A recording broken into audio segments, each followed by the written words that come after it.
Luzon, Visayas, Mindanao at buong mundo. Ngayon ay huling biyernes ng taon, December 27, 2024. Ako si Barbie Mulak at ito ang Balita A to Z.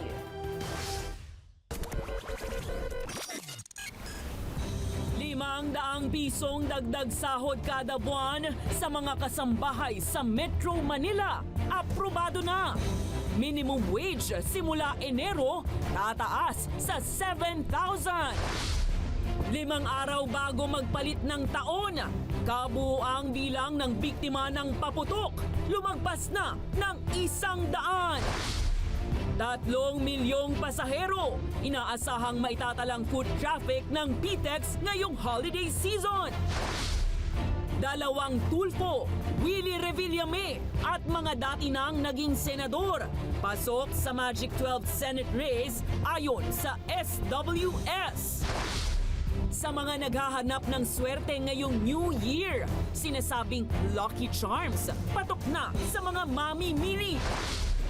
At sa showbiz, silipin ang mga eksena sa gabi ng parangal ng Metro Manila Film Festival. Magandang gabi, pambungad. Sa ating newscast, ang isang good news. May maaasahang taas sahod ang mga kasambahay sa Metro Manila sa pagsalubong ng bagong taon. Ayon sa Department of Labor and Employment, aprobado na ng Regional Wages Board ang ₱500 taas sahod sa domestic workers. Ibig sabihin mula January 4, aakyat mula 6,500 sa 7,000 pesos ang minimum wage ng mga kasambahay sa NCR. Samantala, sa Northern Mindanao naman, ₱1,000 ang taas sahod ng mga kasambahay para sa minimum wage na 6,000 pesos.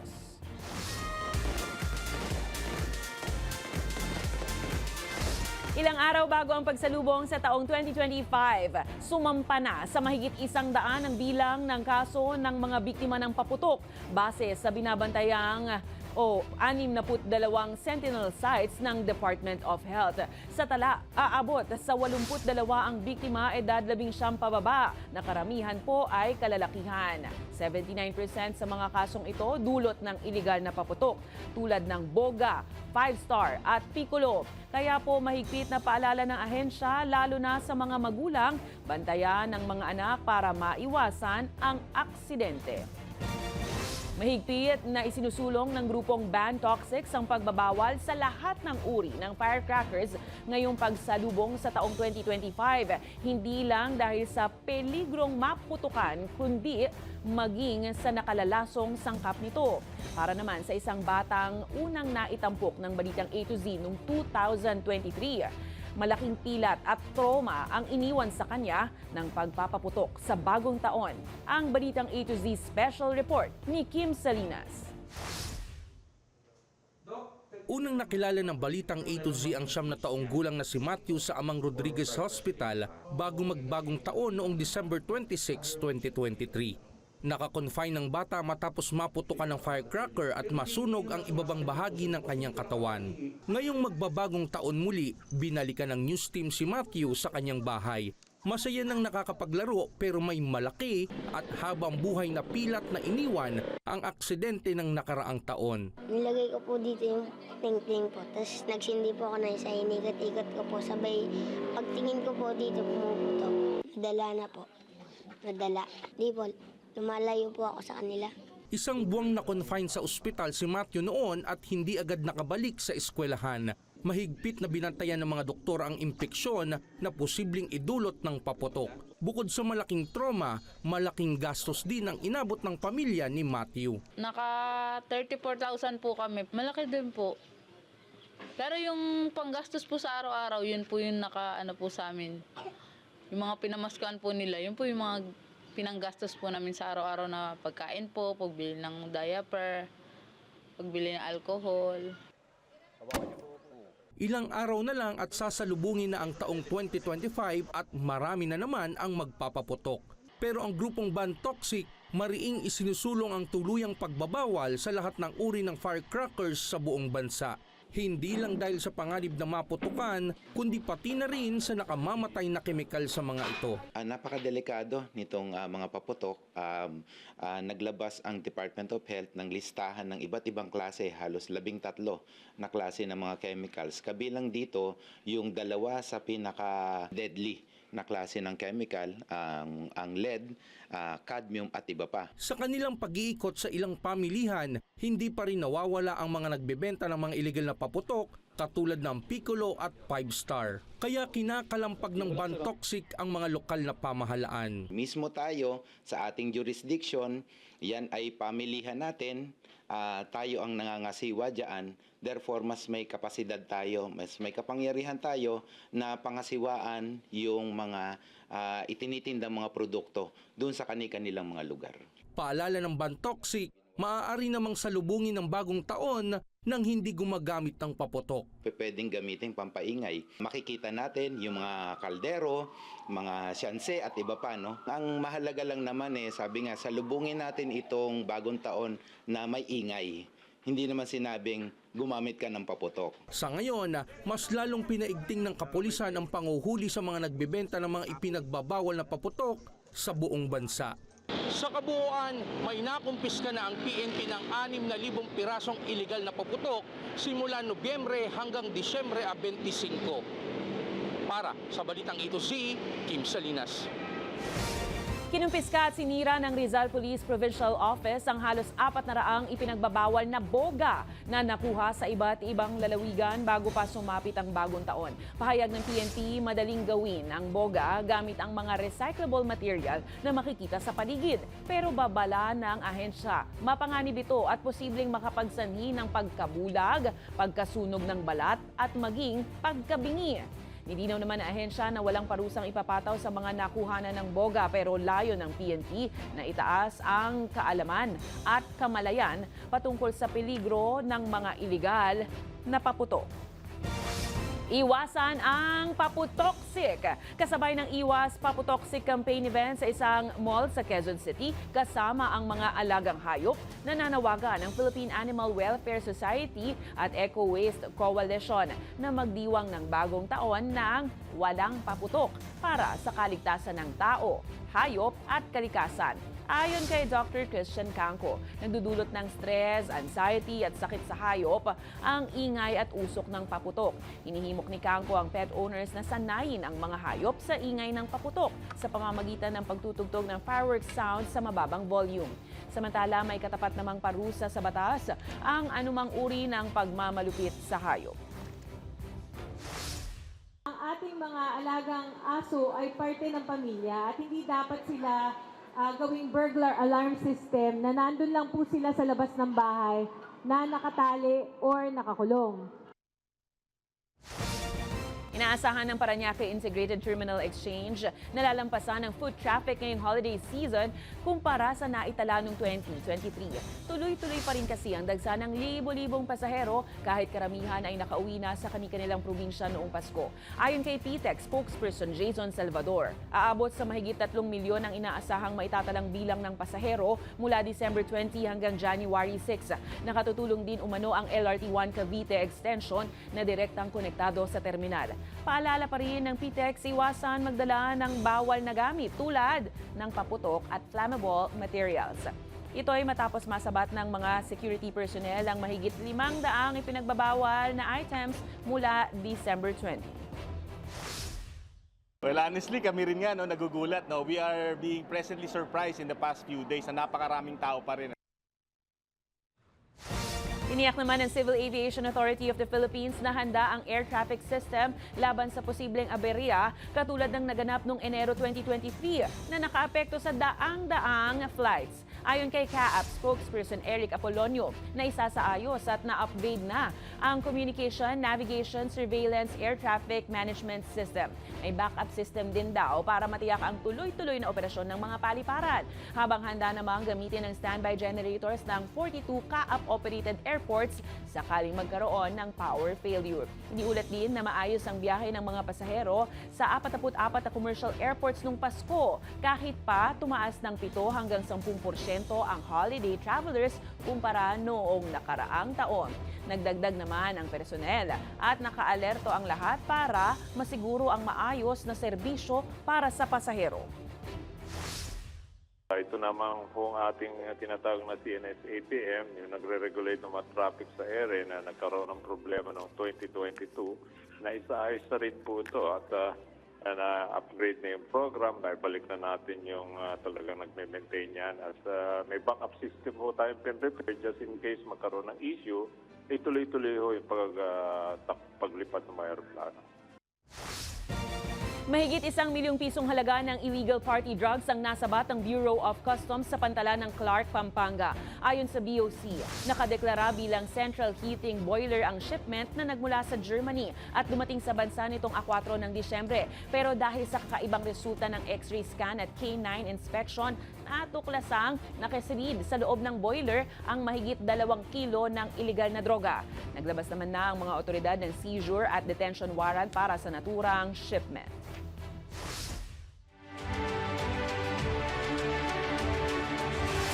Mahigit 4 na buwan na lang, mabibigyan muli ng pagkakataon ng taong bayan na palitan ang mga nakapwesto na sa Senado at Kamara.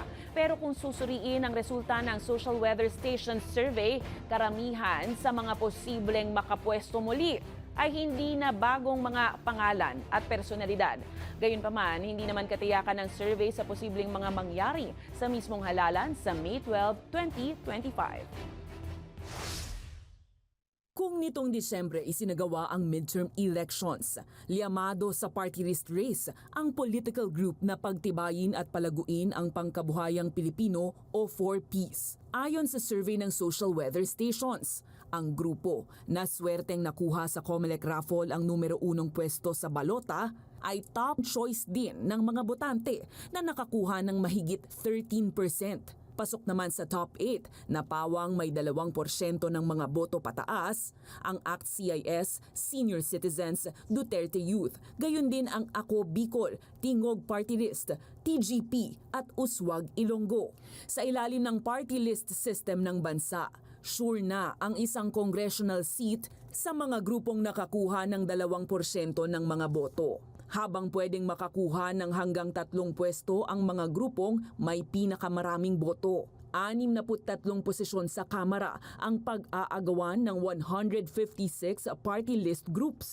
Kasama na dyan ang mula sa Makabayan Bloc tulad ng Bayan Muna, Kabataan, ACT Teachers at Gabriela. Maging ang mga nagbabalik na representations mula sa Akbayan at Citizens Battle Against Corruption o SIBAC party list. Samantala, kung Senate race naman ang pag-uusapan, ayon pa rin sa SWS December survey, 2 Tulfo ang pasok na sa Magic 12. Una dyan si Erwin Tulfo na may 45% votes, habang top 6 naman ang kapatid na si Ben Tulfo na may 30%.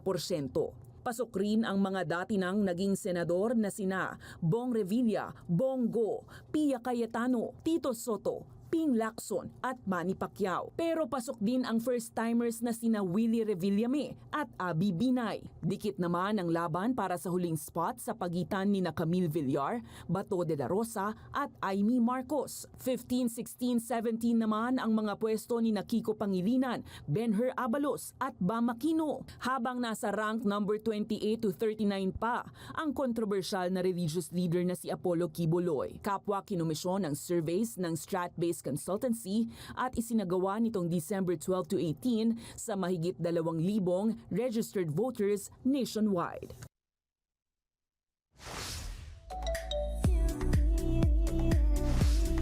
So proud of my sisterette! Yan ang buong galak na mensahe ni Ann Curtis para sa kanyang Showtime co-host at malapit na kaibigan na si Vice Ganda. Matapos mapanood ang successful MMFF entry na And the Breadwinner Is. Sa Instagram, ibinahagi ni Ann ang larawan nilang dalawa ni Vice mula sa block screening ng pelikula. Dagdag ni Ann, expected na ang husay ni Vice sa comedy. Pero higit siyang naantig sa mga dramatic scenes na nagpaiyak sa kanya. Hinihikayat ni Ann ang madlang people na panoorin ang pelikula sa mga sinehan, sabay pasalamat at pagbati sa lahat ng nasa likod ng proyekto. Congrats, Vice! Susunod, ilang araw bago ang 2025, mga namimili ng nakagawian ng bumili ng mga pampaswerte para sa pagpasok ng bagong taon, dagsana mga paraan para maging feeling lucky raw. Alamin. At South Korean acting President Han Duck-soo, pinatalsik ng mga mambabatas. Political crisis ng Sokor, lumalala. Abangan ang kumpletong ulat sa pagbabalik ng Balitang A to Z.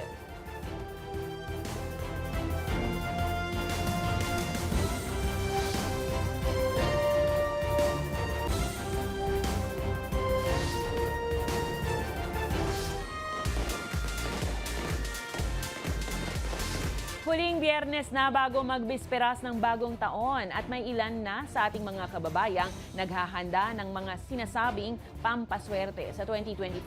Kabilang dyan ang mga charms, dekorasyon at masuswerteng damit. Silipin ang pinaniniwalaang mga pampaswerte sa Balitang A to Z ni Ace Cruz. Kapag ganitong nalalapit na ang bagong taon, may mga naniniwala sa swerteng dala ng Lucky Charms. Gaya ni Army na taon-taon kung bumili ng mga bracelets. Every year, nababago rin naman yung kapalaran. Sabi nga nila, or reading, or sa feng shui. Hindi naman ako nagkaroon ng mga financially maging unstable, ganyan. Hindi naman. Iba't iba ang pinaniniwala ang swerte o proteksyong hatid, depende sa charm ng bracelet.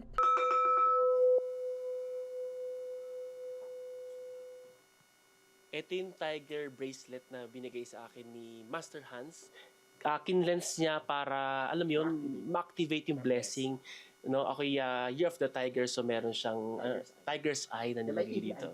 Diba? Na pink color. Yun. So talagang mas nanunot ang swerte ngayong paparating na 2025. May sinasabing lucky figures din na akma para sa 2025 Year of the Snake.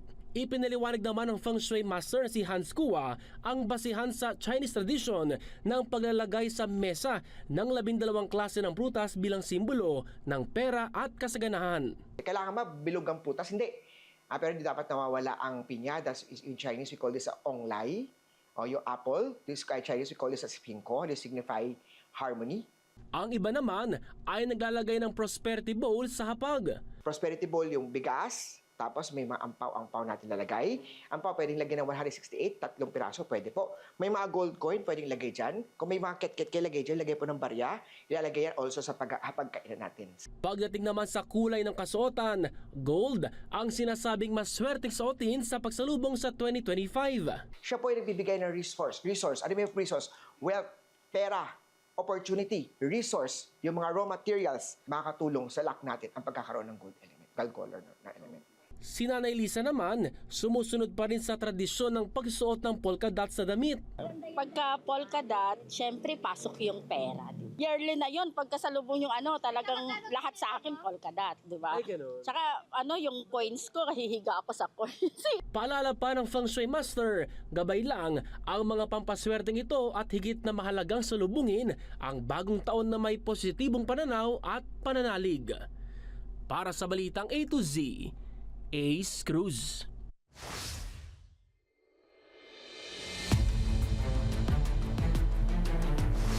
Binanata ni ACT Teachers Party List Representative Franz Castro ang animoy pakikisawsaw raw ni dating Pangulong Rodrigo Duterte bilang abogado ni Vice President Sara Duterte kung matuloy ang impeachment trial laban sa kanya. Ayon kay Castro, sinusubukan umanong iligaw ng mag-amang Duterte ang publiko mula sa isyu ng umano'y pang-aabuso sa pondo ng pangalawang Pangulo. Binigyang diin ni Castro na hindi sila magpapadaig sa anumang grandstanding. Dagdag pa niya, handang humarap ang kanilang grupo sa kampo ni Duterte sakaling matuloy ang impeachment. Lalo't ikinakasapa ang ika-4 na impeachment complaint pagsapit ng Enero laban kay VP Sara. We see it as a political maneuver, and we know naman this father and daughter tandem. They would make the impeachment trial a drama or comedy. This is a serious matter. Accountability.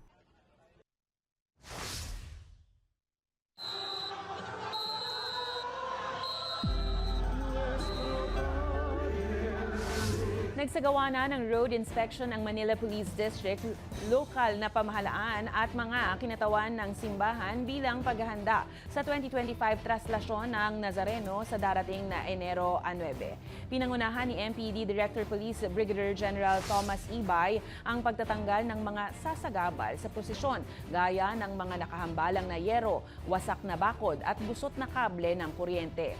Tinutukan din ang lubak at sirang kalsada na posibleng makapinsala sa mga nakayapak na deboto. Habang tiniyak naman ng Manila Engineering Office ang agad na pagsasaayos ng mga daan at paglalagay ng asphalt sa mga manhole para matiyak ang kaligtasan ng mga dadalo sa Quiapo. Nasa 14,000 kapulisan naman ang ipakakalat sa traslasyon.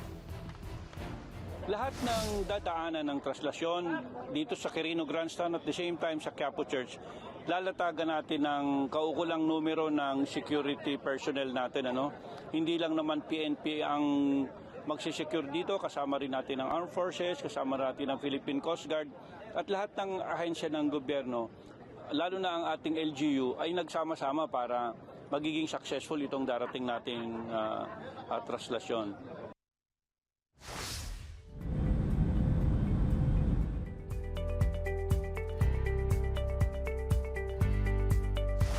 Pinatalsik ng South Korean Parliament si Acting President Han Duck-soo matapos ang botong 192-0 ng Opposition MPS sa kabila ng hindi pagdalo ng mga miyembro ng ruling party sa pagboto.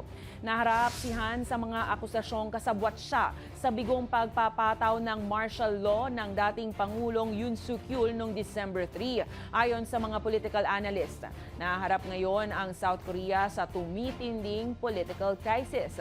Matatandaang nagdulot ng 6 na oras na kaguluhan ng martial law na nagbalik-tanaw sa madugong transisyon ng Korea mula militar patungong demokrasya. Napatalsik si Han matapos niyang tanggihan ang pagtalaga ng 3 hukom sa Constitutional Court na siyang magpapasya sana sa impeachment ni Yoon.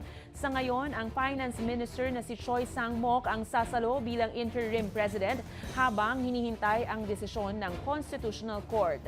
Samantala, inihayag naman ng pamahalaan ng Pilipinas ang pag-asang magiging maayos rin ang kalagayan ng usaping politika sa South Korea.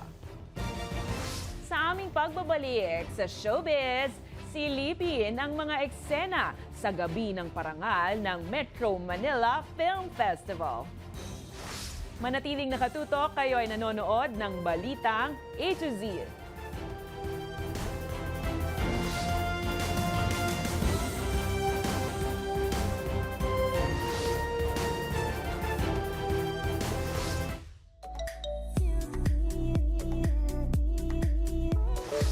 Bongga at talaga namang pinaghandaan ng malalaking bituin sa mundo ng entertainment ang inaabangang gabi ng parangal ng Metro Manila Film Festival ngayong Biyernes. Kung sino-sino ang mga bumida sa red carpet, alamin sa Balitang A to Z Showbiz ni Lane Garcia. Star-studded ang gabi ng parangal para sa 50th Metro Manila Film Festival sa Soler Grand Ballroom ngayong Biyernes, December 27. Present ang mga cast ng mga pelikulang kalahok sa MMFF 2024 gaya ni Francine Diaz at Seth Federin ng My Future You. Enrique Hill ng Strange Frequencies, Taiwan Killer Hospital. The Uncabogable Vice Ganda at Eugene Domingo para sa And the Breadwinner Is. Arjo Atayde para sa Tupac. At Judy Ann Santos para sa Espantaho. Spotted din ang cast ng The Kingdom na pinangungunahan ni Piolo Pascual, Sue Ramirez at Christine Reyes. Talaga namang big time ang gabi ng parangal ng MMFF. Mapapanood pa rin sa mga sinihan ang 10 movie entries hanggang January 7, 2025. At kung sino ang mga nagsipagwagi lalo na sa mga main awards tulad ng Best Actor, Best Actress at Best Picture, abangan! Kaya sa mga hindi pa nakakapanood, huwag nang magpahuli. Nood na ng MMFF Movies at tangkilikin ang pelikulang Pilipino ngayong Kapaskuhan. Para sa Balitang A to Z Showbiz, Lane Garcia. At lumalalim na nga ang gabi pero mas tumitindi po ang kompetisyon para sa Gabi ng Parangal ng Metro Manila Film Festival. Wagi po so far ang uninvited at topak para sa Best Float, habang itinanghal na Best Child Performer naman si Sienna Stevens ng Green Bones. Best Visual Effects ang The Kingdom, nakuha naman ng And the Breadwinner is ang Gender Sensitivity Award. Abangan natin ang kumpletong listahan ng winners soon, mga ka-A to Z. Kung kayo ay may kwentong kakaiba, mga kwento ng pag-ibig o storya ng inspirasyon at pag-asa, maaari nyo itong ibahagi. Sumali sa ating Facebook group na Balitang A to Z. Panoorin ang replay ng ating programa at sundan ang ating social media pages. Hanapin ng Balitang A to Z. Ang ating pabaong quote of the night ngayong Biyernes ay mula sa Greek philosopher na si Aristotle. Ayon sa kanya, ang katatagan ng isang gobyerno ay nakasalalay sa kabutihan ng mga batas at sa kabutihan ng mga mamamayan nito. At yan po ang mga balita at impormasyon, mga kwentong may dalang inspirasyon na tinutukan ng Balitang A to Z. Kagaya ng taon-taon nang nakagawian ng buong pamilya, planuhin na ang lulutuin sa medianoche. Dahil 5 araw na lang po. Talaga ba? Bagong taon na. Ako si Barbie Mulak, maging maalam, makialam. Magandang gabi sa iyo, Pilipinas, and happy weekend!